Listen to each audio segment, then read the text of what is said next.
Thanksgiving dinner at my parents' house in Greenwich, Connecticut. The same dining room where we'd eaten every holiday meal for 28 years. The same china, the same centerpiece, the same seating arrangement. And the same conversation. "So, Rachel," Uncle David asked as he reached for the gravy, "what are you doing these days?" Before I could answer, my brother Marcus cut in. "Oh, Rachel's still playing entrepreneur." "What is it now, the third failed startup?" "Second," I corrected quietly.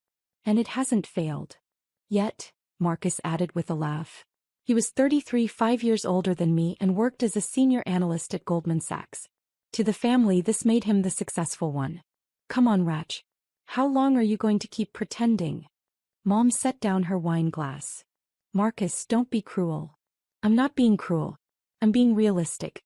She's 28, living in a studio apartment in Queens, working on some tech thing nobody understands.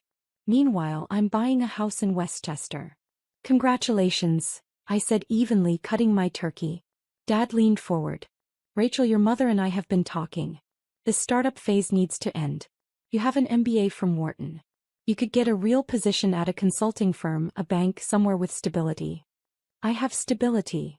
Marcus laughed again. "A studio apartment in Queens is not stability. What's your annual salary? 40,000? 50. I don't take a salary yet. We're reinvesting everything into growth." "See?" Marcus turned to Dad triumphantly. "She's working for free. This is exactly what we're talking about." My sister Lauren, 30 and a corporate lawyer, spoke up from across the table. "Rachel, I think what everyone's trying to say is that we're worried. You graduated top of your class at Wharton 3 years ago. You could be making $200,000 a year at McKinsey. Instead what exactly are you doing?" "Building artificial intelligence for healthcare diagnostics. We've developed an algorithm that can detect certain cancers from routine blood work 18 months earlier than current methods." Silence around the table. Then Marcus, "That sounds made up." "It's not made up. We have 3 granted patents and 4 more pending. We're in clinical trials at 6 hospitals." "Clinical trials?" Aunt Susan raised an eyebrow. "That sounds expensive. Where's the funding coming from?" "We raised $40 million in Series B funding 8 months ago." Marcus set down his fork. "$40 million. Rachel, stop lying." "I'm not lying." "Then show us proof. Show us a bank statement, a contract, anything." I could have. I had the term sheets on my phone, the patent certificates, the hospital partnership agreements. But I'd learned something over 3 years of family dinners.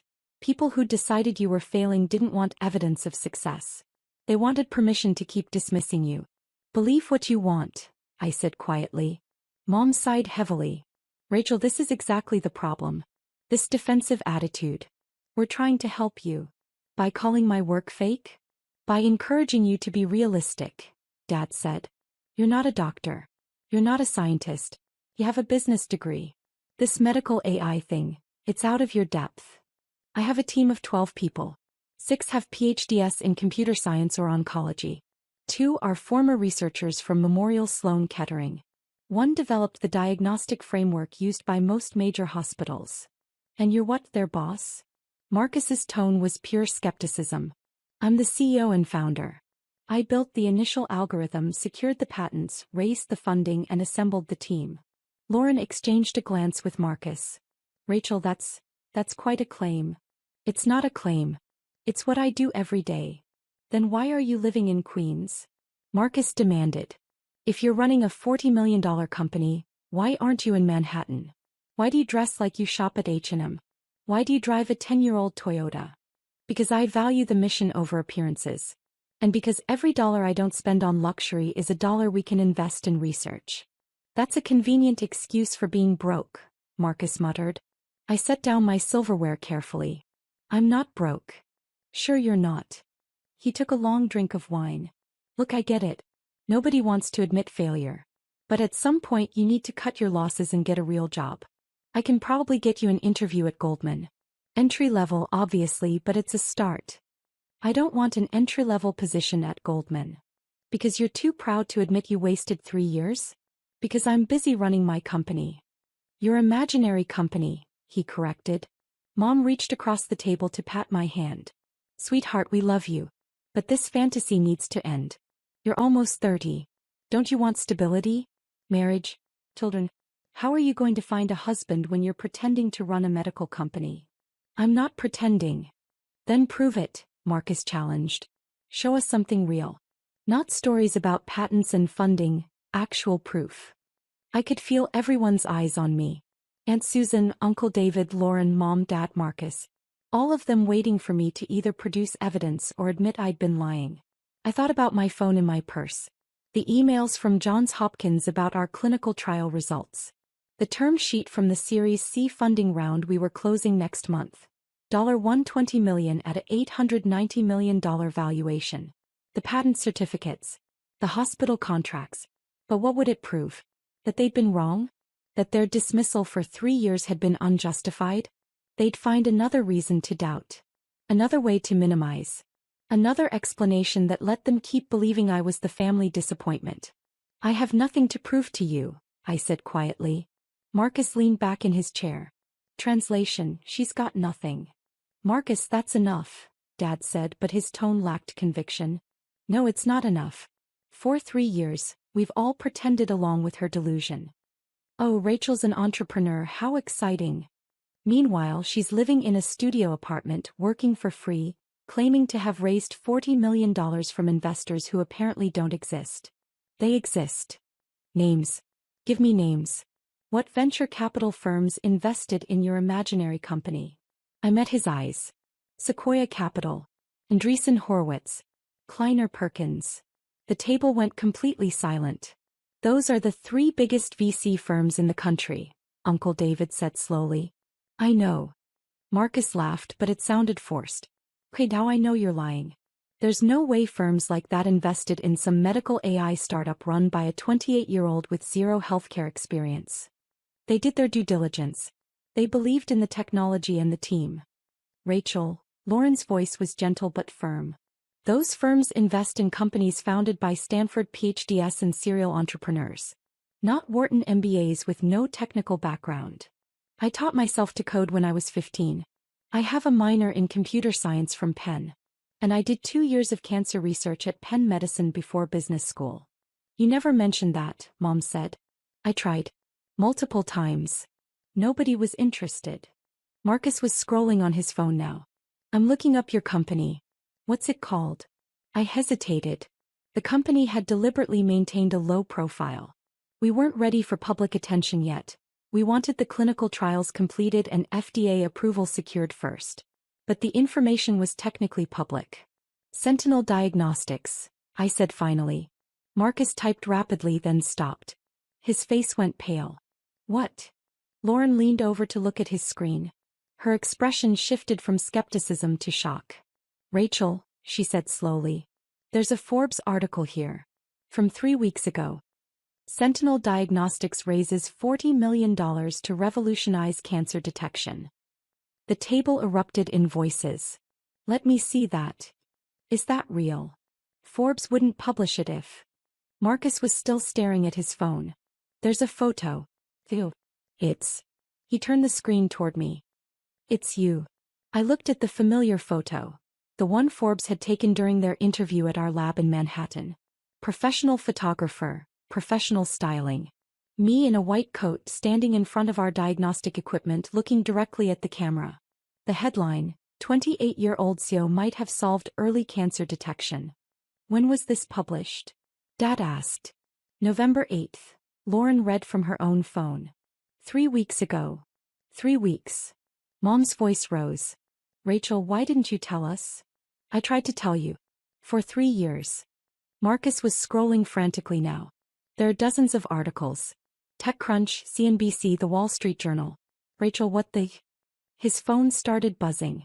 Then Dad's. Then Lauren's. All at once their phones lit up with notifications. Marcus answered his first. Hello? Yeah, this is Marcus Chin. What? No, what cover? He went silent, listening. His face drained of all color. Are you sure? That can't be. He looked at me, eyes wide. You're on the cover of Forbes. What?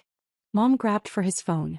The Forbes 30 under 30 issue, Marcus said faintly. Healthcare category. It releases digitally tonight. Someone at my office just saw it. He turned his phone screen toward the table. And there I was. The cover of Forbes. The 30 under 30 special issue. My face centered on the screen, professional and confident with the headline, "The Youngest Healthcare Billionaire. How Rachel Chen is Revolutionizing Cancer Detection." The word billionaire seemed to echo around the silent dining room. "That's impossible," Marcus whispered. "That says billionaire. With a B." Lauren was reading from her own phone, her lawyer's voice shaking. "The article says. It says Sentinel Diagnostics is valued at $1.2 billion after the Series C funding round closes next month. Rachel, you own 62% of the company. That makes your net worth $744 million, I said quietly. On paper. Until the Series C closes, then it'll be higher. Silence. Absolute silence. Then chaos. You're worth $700 million? Mom's voice was nearly a shriek. And you're living in Queens? Aunt Susan added. Why didn't you tell us? Dad demanded. I looked at each of them calmly. I tried. At last Thanksgiving I explained that we'd raised series of funding. Marcus said I was playing entrepreneur. At Christmas I mentioned the clinical trials. Lauren said it sounded out of my depth. At Easter I talked about the patent approvals. Mom said I should get a real job. But you never said you were worth, Marcus started. Because the valuation wasn't real yet. It was just projections. And because every time I tried to explain what I was building, someone interrupted to tell me I was wasting my time. Lauren was reading from her phone, her professional demeanor shattered.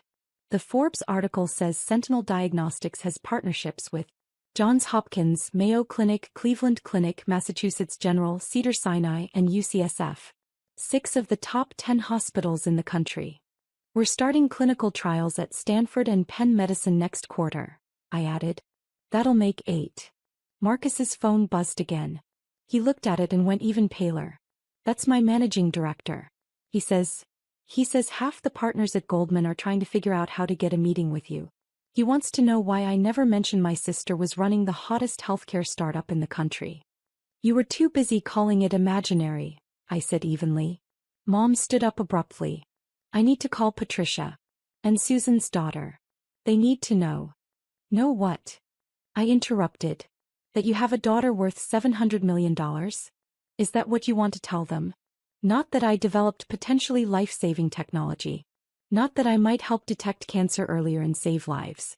Just the dollar amount. She froze. That's not. I'm proud of you, sweetheart. You weren't proud of me an hour ago. You said I was a disappointment. I didn't know. You didn't want to know. You decided 3 years ago that I was failing, and nothing I said mattered because you'd already made up your mind. Dad cleared his throat. Rachel, that's not fair.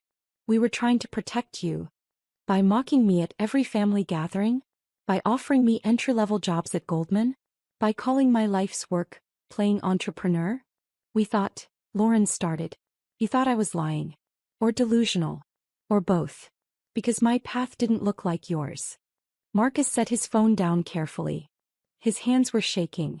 Rachel, I'm sorry. I was a complete asshole. I didn't know. You didn't ask. None of you asked. You saw the studio apartment in Queens and the old Toyota and decided that meant I was struggling. You never considered that maybe I was choosing to live modestly because I believed in reinvesting capital into research. But you could have explained, Mom began. I tried. For 3 years. Every family dinner, every holiday, every phone call. I explained the technology, the patents, the funding, the clinical trials. And every single time, someone dismissed it as fantasy or delusion or playing pretend. The table was completely silent now. Several phones were buzzing constantly, but nobody was answering them. Uncle David spoke up quietly. Rachel, what exactly does your technology do? It was the first time anyone had asked. In 3 years. The first time anyone had shown genuine interest in the work rather than dismissing it. I took a breath. We developed an AI algorithm that analyzes routine blood work. The kind people get during annual physicals. The algorithm can identify biomarkers for certain cancers 18 to 24 months earlier than current diagnostic methods. For cancers like pancreatic or ovarian, where early detection dramatically improves survival rates, our technology could save tens of thousands of lives annually. That's incredible, Uncle David said softly. It is. And if it works the way we hope, if the clinical trials confirm what we're seeing in the initial data, it could fundamentally change cancer treatment. Catch it earlier, treat it more effectively, save more lives. And you built this? Aunt Susan asked. I led the development. I wrote the initial algorithm, secured the patents, recruited the team, raised the funding, and structured the hospital partnerships. I did this. Me. The family disappointment. Nobody spoke. Marcus's phone rang again. He glanced at it, then looked at me. That's my managing director again. He's asking if you're accepting meetings. He wants to discuss Goldman managing your IPO. We're not ready for an IPO yet. When you are, though. When I am, I'll consider all the investment banks, including Goldman. I paused. Probably not the one where you work, though. That might be awkward. Lauren's phone buzzed. She looked at it and laughed. A slightly hysterical sound. My firm's managing partner wants to know if I can introduce them to you. They specialize in healthcare IP law. I already have legal counsel. From Wilson Sonsini. That's the best tech law firm in the country. I know. More phones buzzing. Dad answered his. Hello. This is Michael Chin. What? Oh, yes, Rachel is my daughter. Why? He listened, face going red. Forbes? Tonight? I hadn't. He covered the phone. Rachel, this is someone from my country club. They want to do a feature on you in the club newsletter. Tell them no. But tell them I'm not interested in being featured because my father is a member. If they want to feature Sentinel Diagnostics, they can contact our PR team directly. He relayed this and hung up, looking stunned. Mom's phone rang. She answered, listened, then burst into tears. Yes, Rachel Chin is my daughter. No, I didn't know about the Forbes cover. I'm very proud. Yes, of course. Thank you. She hung up. That was my book club president. Everyone's talking about you. They want you to speak at our annual luncheon. I'm not available. Rachel, please. Mom, an hour ago you called me a disappointment. Now you want me to speak at your book club. I didn't mean. You meant it. You've meant it for 3 years. The only thing that changed in the last 20 minutes is that Forbes confirmed I'm legitimate. Your love and pride are conditional on external validation. He was crying openly now. That's not true. I love you. I've always loved you. But you didn't respect me. There's a difference. My phone had been buzzing throughout dinner, but I'd kept it in my purse. Now I pulled it out. 83 text messages. 47 missed calls. Hundreds of emails. Congratulations from colleagues, investors, hospital partners, former professors. Media requests for interviews. Speaking invitations. Investment inquiries. And one text from my lead investor at Sequoia. Congratulations on the Forbes cover.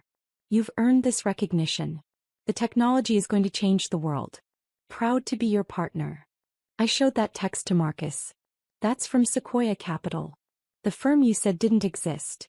He read it silently, then set my phone down. Rachel, I'm sorry. I'm so sorry. I was wrong about everything. I underestimated you, dismissed you, mocked you. You were doing something incredible and I was too arrogant to see it. Thank you for saying that. Can I do anything to make this right? Respect me going forward.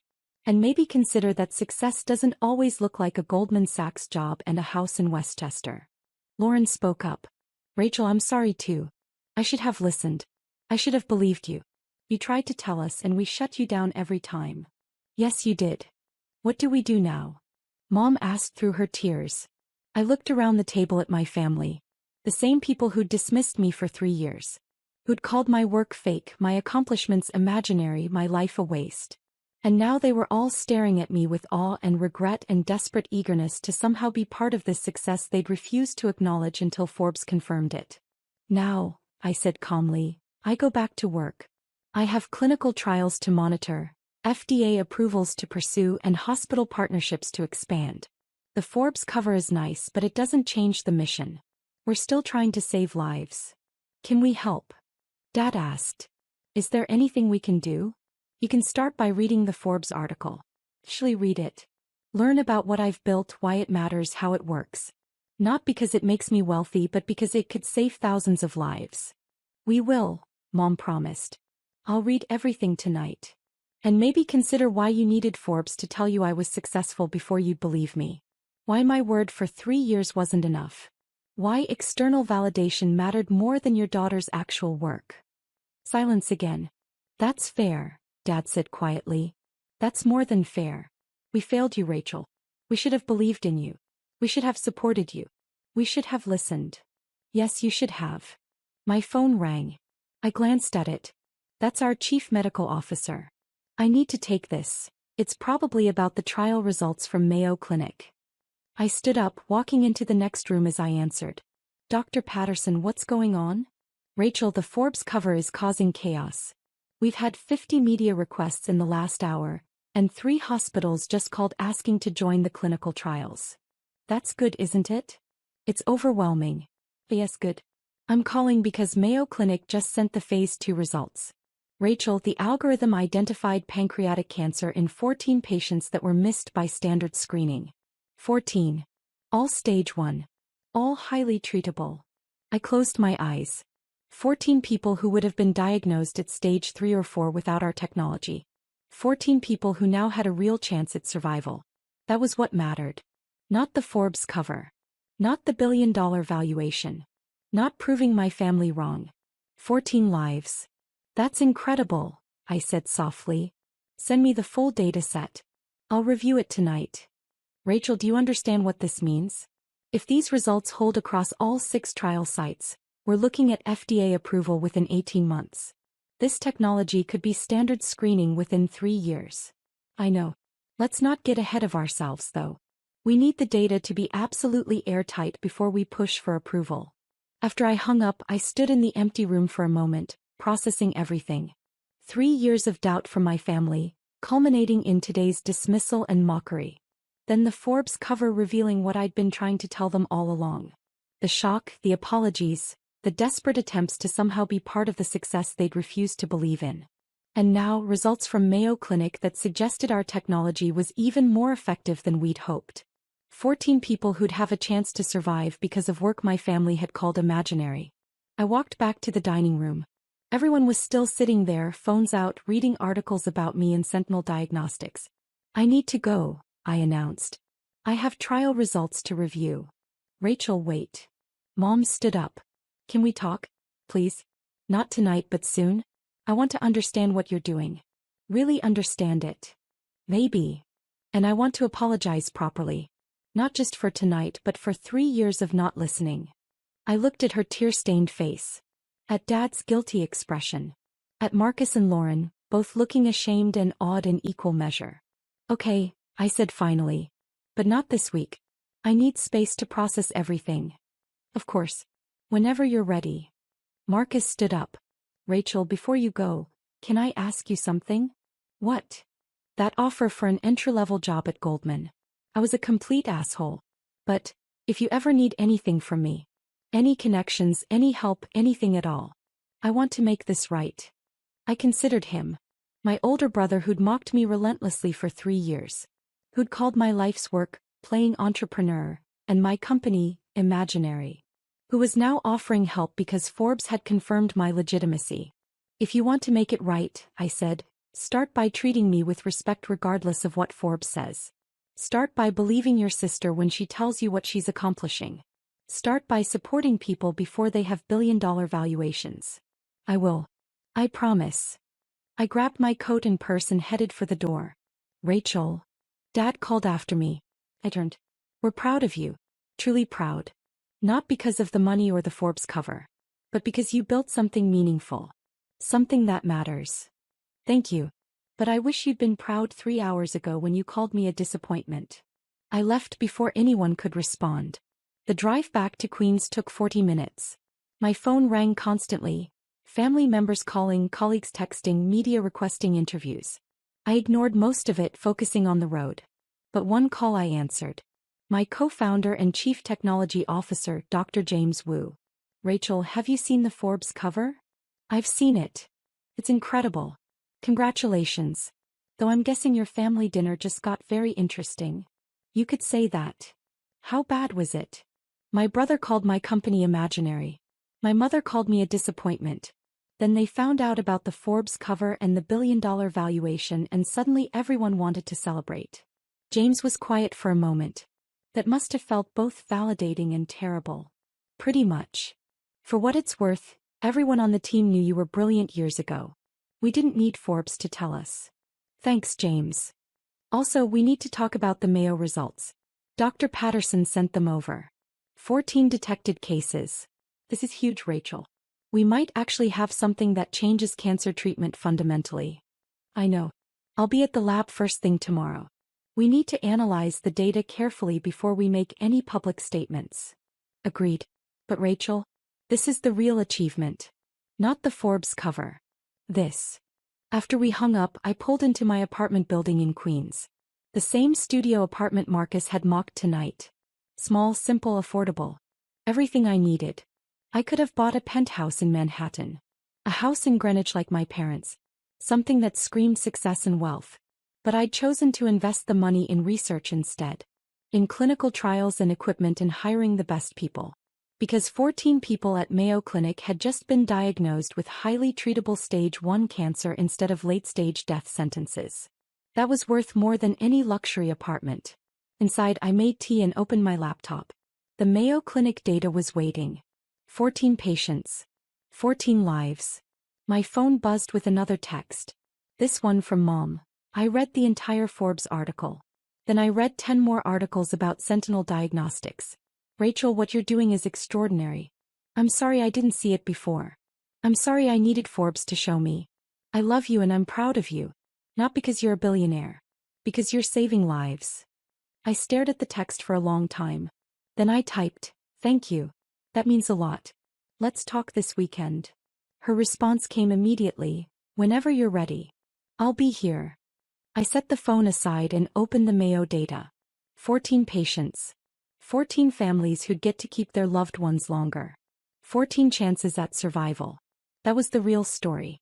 Not the Forbes cover. Not the billion-dollar valuation. Not proving my family wrong. Just the work. The mission. The daily effort of building something that mattered. Tomorrow the media attention would continue. More articles, more interviews, more people suddenly interested in what I was doing. But tonight I had data to review. Lives that might be saved. Work that actually mattered. I pulled up the first patient file and began reading. This quiet moment in a studio apartment in Queens, reviewing medical data that might change cancer treatment. This was success. Everything else was just noise.